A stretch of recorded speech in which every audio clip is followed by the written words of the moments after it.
appointment set to appointment show. You've all heard this, right? No. So let's say they set 100 appointments in the store for the month, and the benchmark in America, just give yourself a little idea of whether you're good or bad at it, is about 50% show rate. So let's say you set 2 today, and 1 shows, you're at 50%, which is pretty good. But that still tells us that 50% don't show. And it has a lot to do with how you set an appointment. So let me just fill you in a couple of studies. So the University of Michigan and the University of Wisconsin, and these studies are 20 plus years old, but they did them for the American Medical Association, because it used to be we didn't show up for doctor's appointments. Because nobody likes to go to the doctor.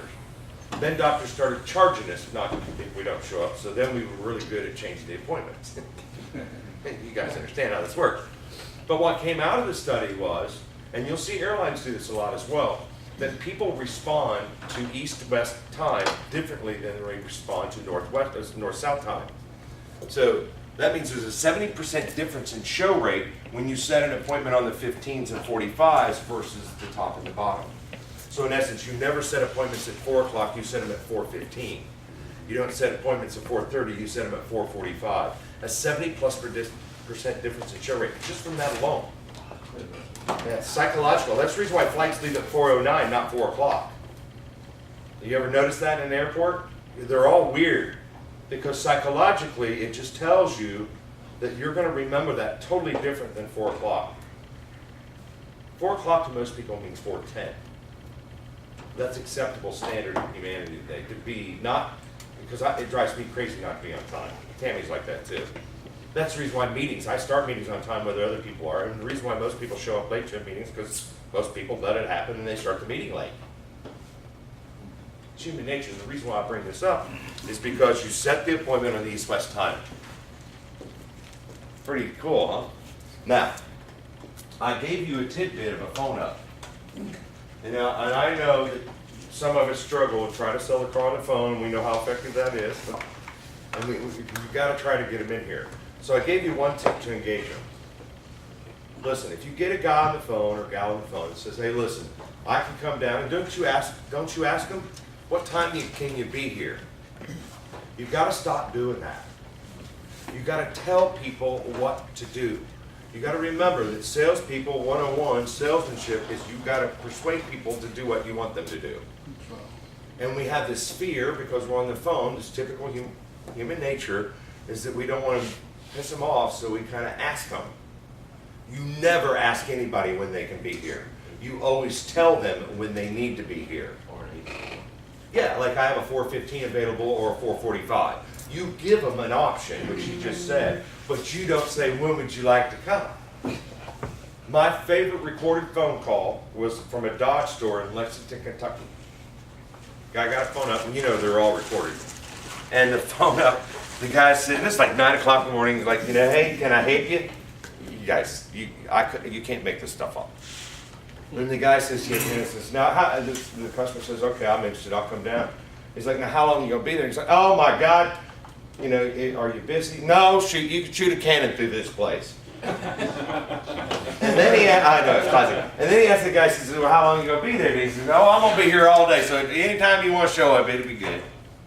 That's how he said, that is about as bad as non-committal as you can get. So you got to remember you're dealing with people. You got to tell, because if you make it sound like, "Oh, I'll be here for 4 or 5 more hours," then their likelihood of commitment is kind of like 4 or 5 more hours. There's nothing there. And I can tell you, if you do really good at setting appointments, that determines the show rate. So, all right, let me ask you this. The more people that show up, typically what happens? Sell more cars. Damn, I hate it when that happens. But I know these sound simple, but a lot of times we don't think that way.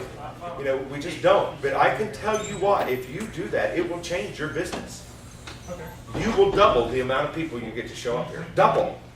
When you get your full. Now, what happens when you set an appointment? And we do all the time. Don't you say that? They say, "I'm going to be there at 4 o'clock. What do we do next?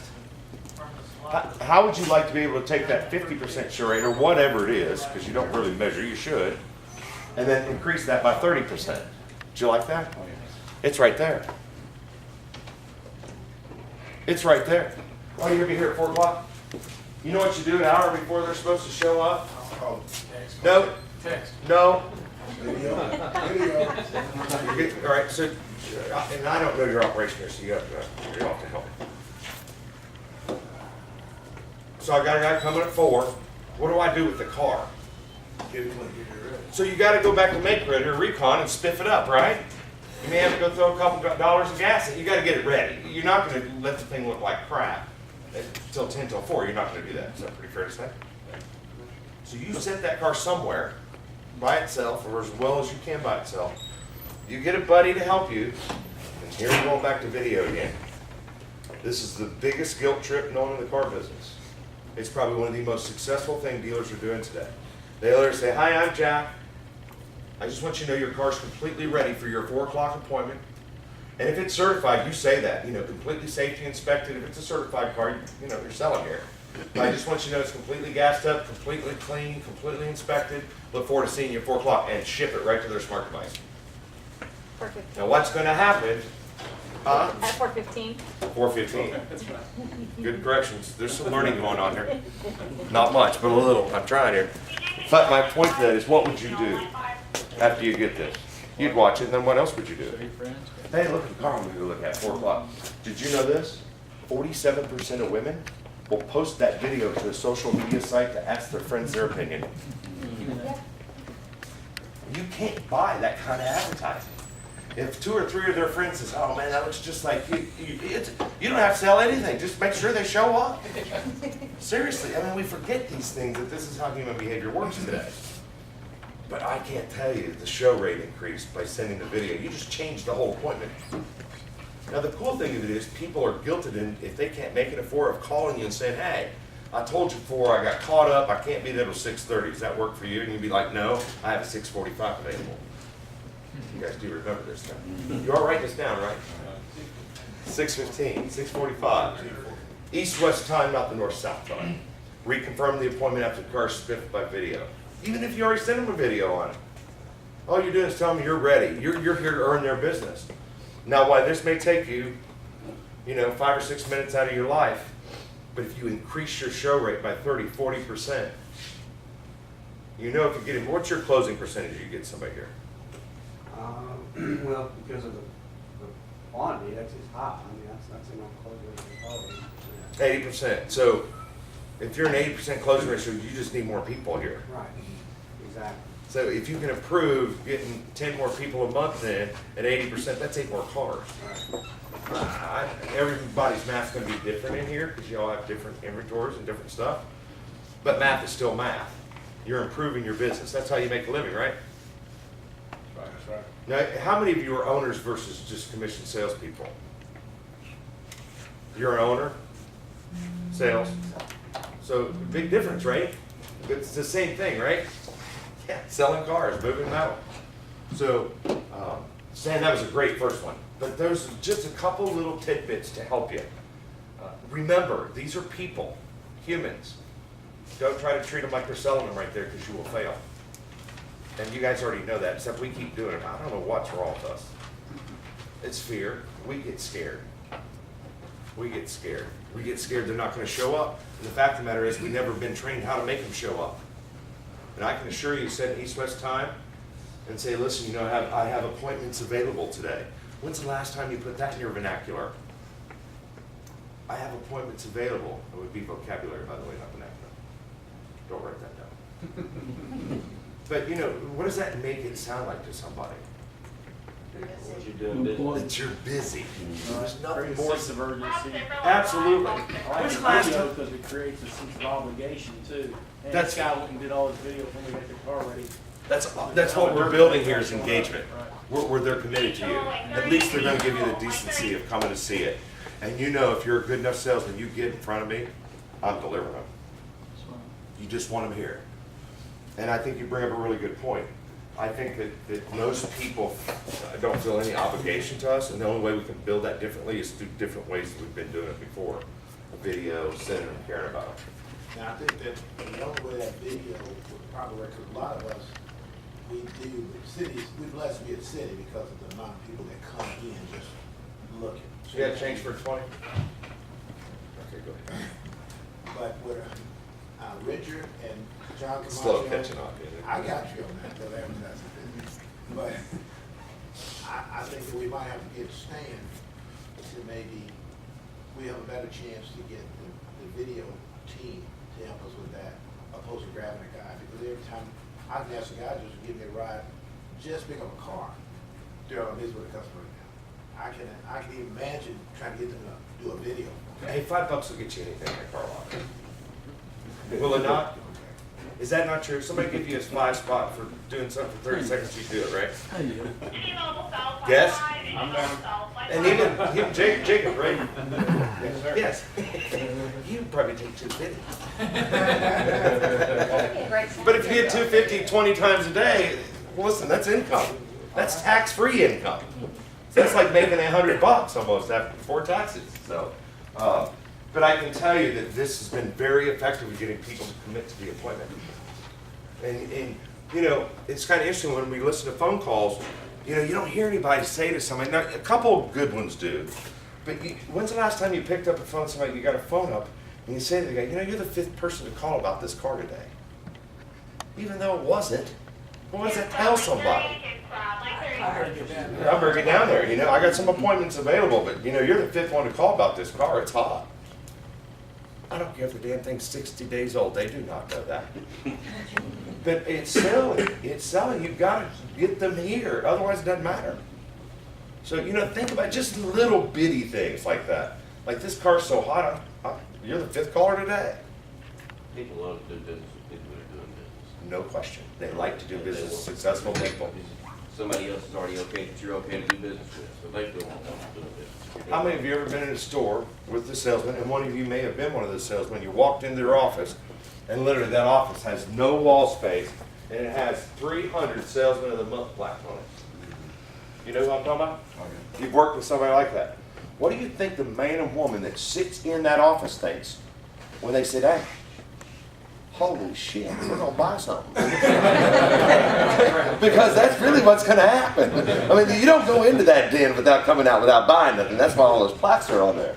So I want you to think about that mentality, that it's okay. Heck yeah. You don't have to lie to get somebody in. You can. It will not serve you. In the end, you'll lose more than you ever gain. The worst thing you do is want somebody to go online and say, you know, Jack Simmons is a card shark. He's a typical used car salesman. Don't do business with him. Don't go down there. That serves nobody good. Because there are people that believe, I'm sure there's some in this room, I'll tell them it's here even though I know it's not here. Just to get them down here. Listen, you don't have to tell me. I've been in this business for a long time. I know how this stuff works. But the thing of it is you do the things right to get them here, and you'll get a lot more of them here, and that's the key. Good question.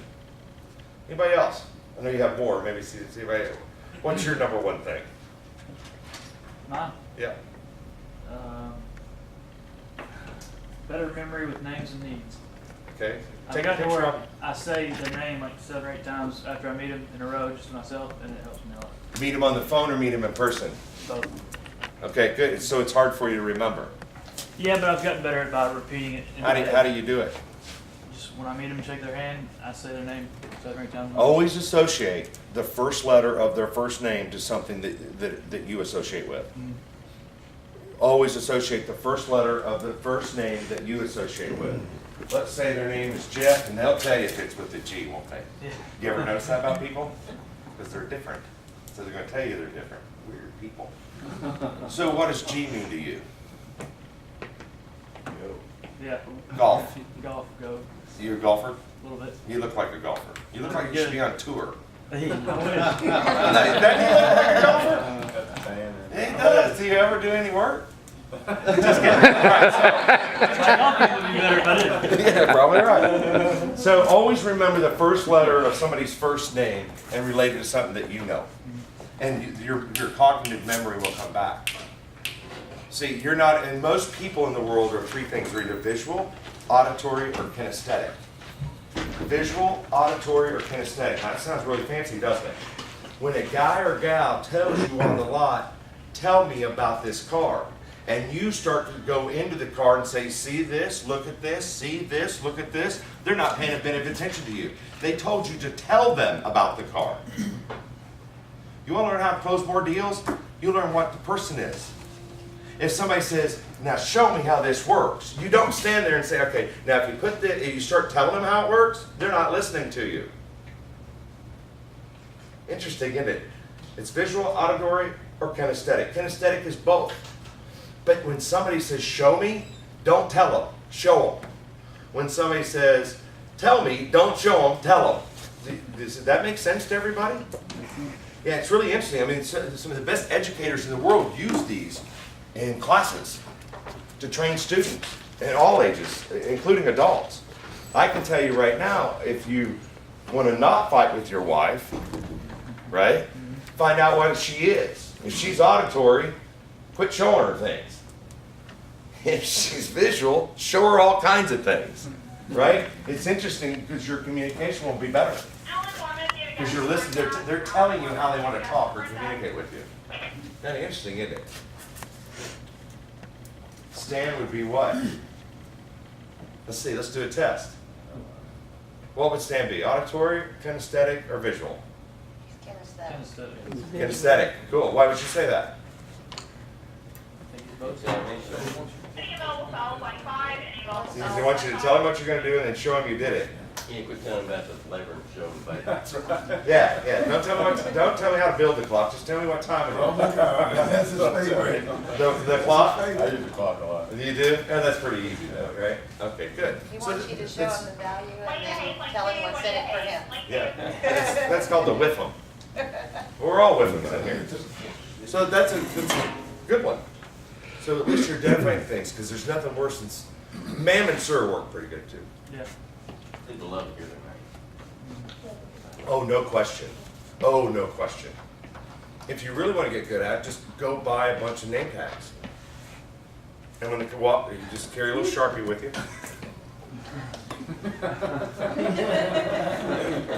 Not like that. Slap it on their back. You took the words right out of my mouth. That's almost like telling somebody it's new, like when somebody calls asking what their car for. One of my favorite things to do to newbies is that. You know the scary part about telling people that though? You know, we used to tell newbies when somebody called a phone up and say, you know, what's my car worth? And you know, the newbie didn't know what the hell to do. And then if you're a veteran, you start telling him what it's worth, which is even stupider. And then, food for thought. And the cool thing about this place is you all get to carry black books, which is even better. But we used to make the salesman say, well, go start it and let me hear it. You've heard that in the business, right? And everybody thought that was funny. But what's the reality is 90% of consumers will go do that. They'll literally say, hold on. So this idea that they're not that smart is correct. They back the phone to the car. Oh yeah, let me back it up. I'll let you listen to it. They'll go out and do it. So, all right, what else? Follow Good. up. Yes, sir? Follow up. Follow up. It's kind of tough to do here, right? Or is it? What do you say follow? Why is it tough for you? Well, just say for instance, you get a person that you actually meet for the first time, you know, a long time. You do get a name and number. In some cases, you don't get a name and number, but you think that is a great prospect. Right. You know, but you can't follow up if you don't get a name and number. Yep. You know, so trying to make that impression on how you can get that name and number from that person. If you send them a video, what do they have to give you? Their number. Their number.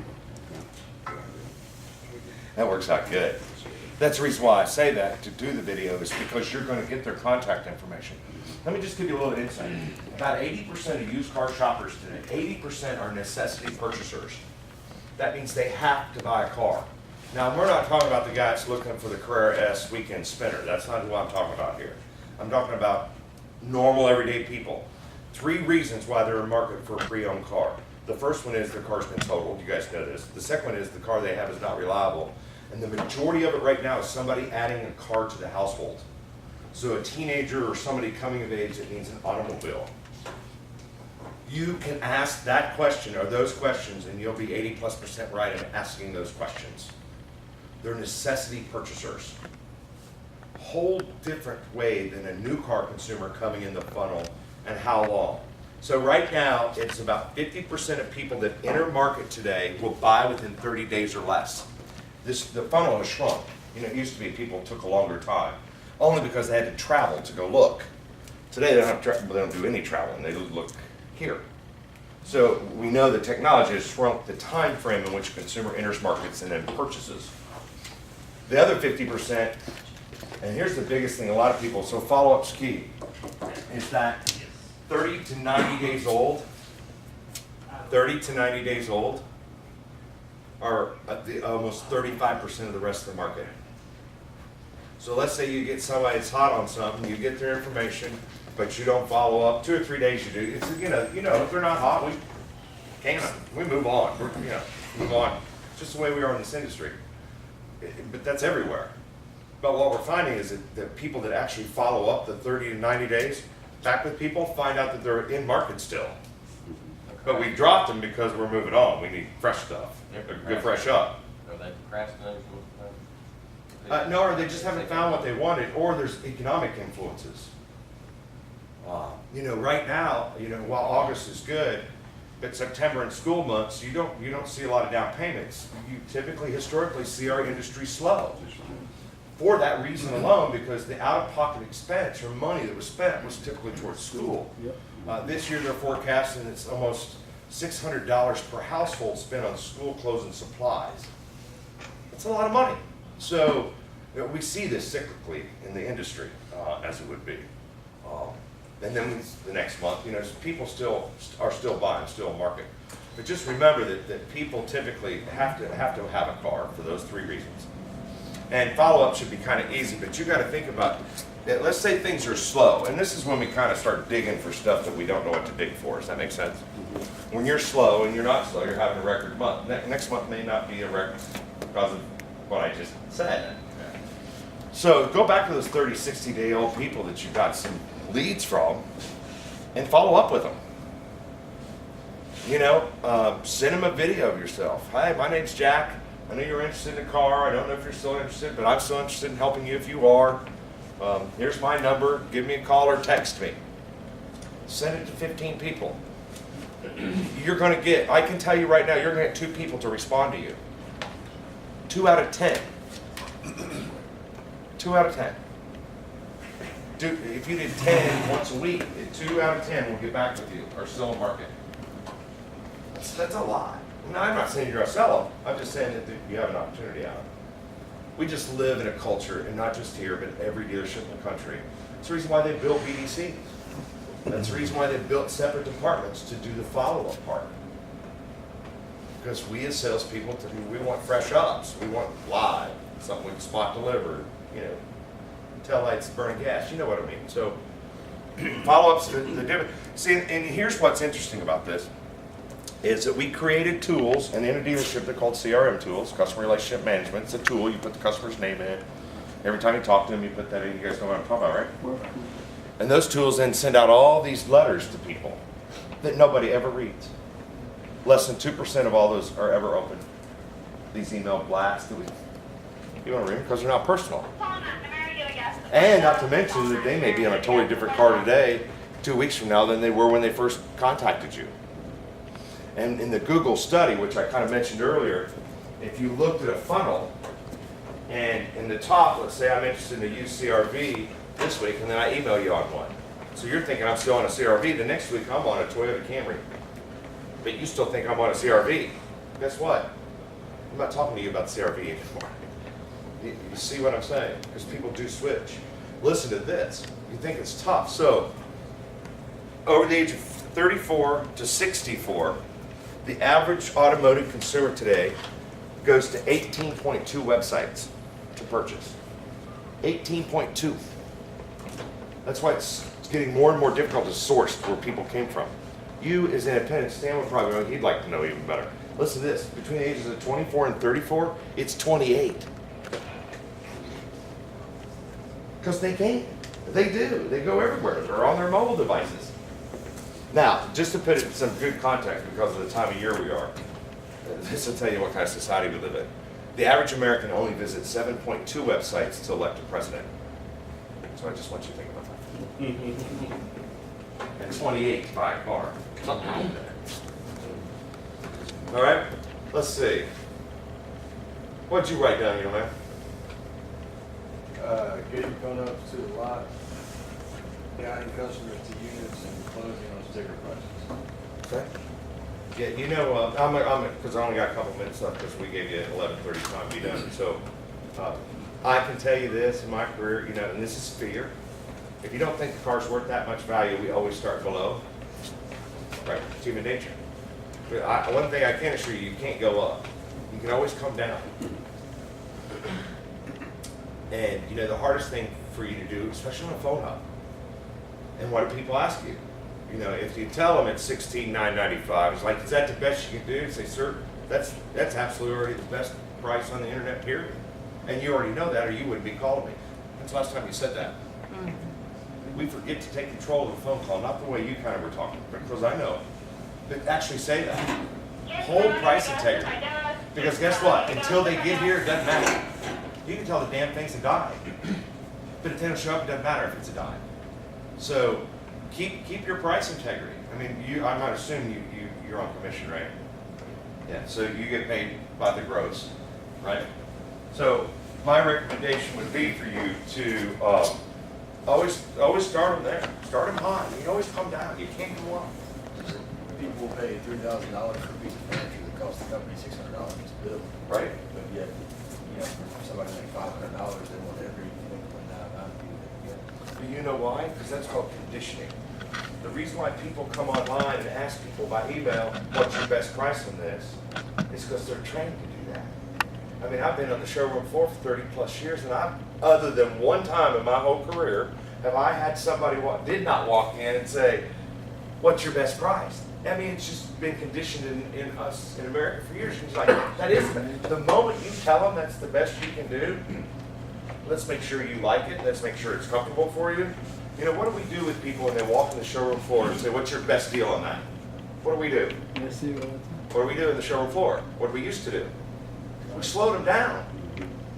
And what do? We went into the 10-point road to sale. Needs analysis, the walk around. We start getting them interested, selling features and benefits. Listen, If the car doesn't fit your needs, it's not worth it. Doesn't matter. it doesn't matter what it costs. Exactly right. So, and I understand what you're saying because I've heard this all my career. You know, people go out and jewelry is a great example. It's marked up 200%, and they don't blink an eye. So, but if you start high enough, you're always going to make money. You just got to stick to that. We don't know what the car is worth. Everybody that tells you that they know what the car's worth. It's worth what somebody's willing to pay for That it. car's worth $7,365.12. They don't know. There's no such thing as an exact figure about what a used car's worth. It never And will be. that's what's awesome about selling used cars. Yeah. The best salespeople I've ever met in my life, the most money I ever made in my life was selling used cars. Because I hit him size 16 right up the ass. I did. I hit him as high, sorry, pardon me. No, because where did you have to go? If you're working a five-pound payable, you got a lot of room, right? If I have to go cut it in F&I to get it back, but they bought the car on the buyer's order at a 5-pound payable. You got to start them. You got to get them committed. You got to sell them the car. I was at a dealership that man sent me train meets and Tim Dease's used car show. I love Tim Dease. He's still training too, by the way. I love Tim too. That was about the most worthless thing I did is any kind of management skills I did. One thing I learned about it, we had 36 people in that class. We all appraised what we thought was a $5,000 car. You know what the variance was on a $5,000 car? Anywhere from $1,500 to $15,000 on a $5,000 car. Interesting, isn't it? It's crazy. And 36 people in the room. My point is to him, I guess, is that we don't know, and the customer doesn't know either. Oh, if they Feel the think they value know, if yeah. they want the car. See, they're getting that. They don't know the value, but They get it in the your mind. disadvantage to us now compared to back It's been then, shot down. ZAVA, Kelly Blue They're Book, guides. they come in, yeah, they're guides. Customers don't see them as a guide. They see them as, this is what the car is worth. I mean, customers do not see them as guides. They go to trade in a car, they don't understand. We use a completely different book. We don't do trades based on Kelly Blue Book trade, NADA trade. Yeah, we do black But book they also. want, but they don't understand that. They want, this is what Kelly Blue Book says my car is worth. Well, Kelly Blue Book's not taking into account that I've got to do body work on your door and I've got to put new tires That's why the on walk it. around is so critical. That, you know, we do miss the process today. We don't take that standpoint of the sale as to heart as we used to. Because walking around that customer's trade-in with them, I used to take that Kelly Blue Book, oh, thanks for doing this for me, I don't have to print it. When's the last time you said that? Oh, I mean, we've looked at customer before and say, okay, we'll give you Kelly Blue Book trade for your car, but you can pay Kelly Blue Book retail for mine. I don't have a problem with that. But anytime somebody brings you something printed, what the car's worth, what it's supposed to be worth, say, oh, I'm so glad you did that. That saves me from printing it. Because But we, that's been hurting us a little bit lately, because it's just, they expect the, you know. and then when they you don't see ask this them, guy. say, now let me ask you a question, how long have you been looking for cars? Is this the first car you looked at? You've got to ask that question. Because human nature's gonna tell you, they're gonna tell you why. Yes or no? No, I've looked at other ones already. Then what you think is their shop? No. Well, that's, even though they may not have, that's my whole point of this. You say, is this the first one you looked at? Like, oh no, we've looked at other ones. And obviously, based on your same standard that you're using, something didn't match up either. Would that be a fair statement? You have to be intelligent with people. Say, you know, you've looked at other cars, and I'm sure you did the exact same analysis with Kelly Blue Book as you did with these other cars. Would that be fair? And they're like, yes. And were they exactly the same? And they'd be like, no. So that just tells you something. This is the salesman part that you're gonna have to master. You're gonna have to be smarter than they are, and you already are. Don't let them get you stuck in a corner. And Tim Peace is still training, so if he ever comes here, you can go see him. He's good. He's an old fart, but he's good. How old is he, 80? But don't be afraid of the price. If you become afraid, then you're done.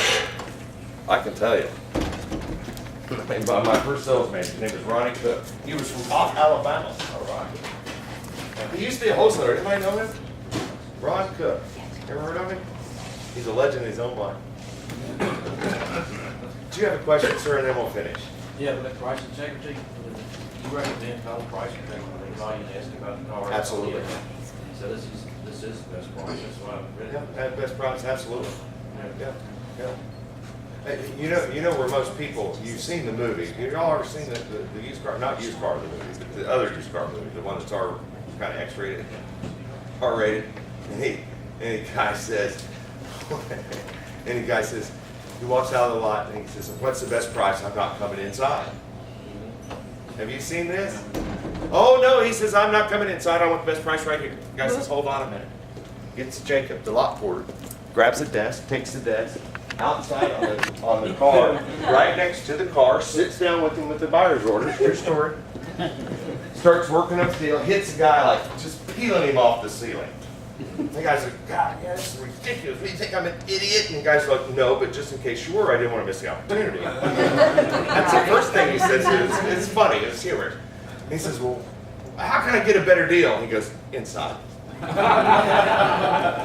Because the guy would never walk inside. You know, he's afraid to go buy something. So, hey, listen, it's been a pleasure. Thank you for having me. All right. These 2 hours went quick. Thanks, man. Yeah, thank you very much. Hold on, I tell you what a wealth of information. I knew what we had here. I'm just sorry.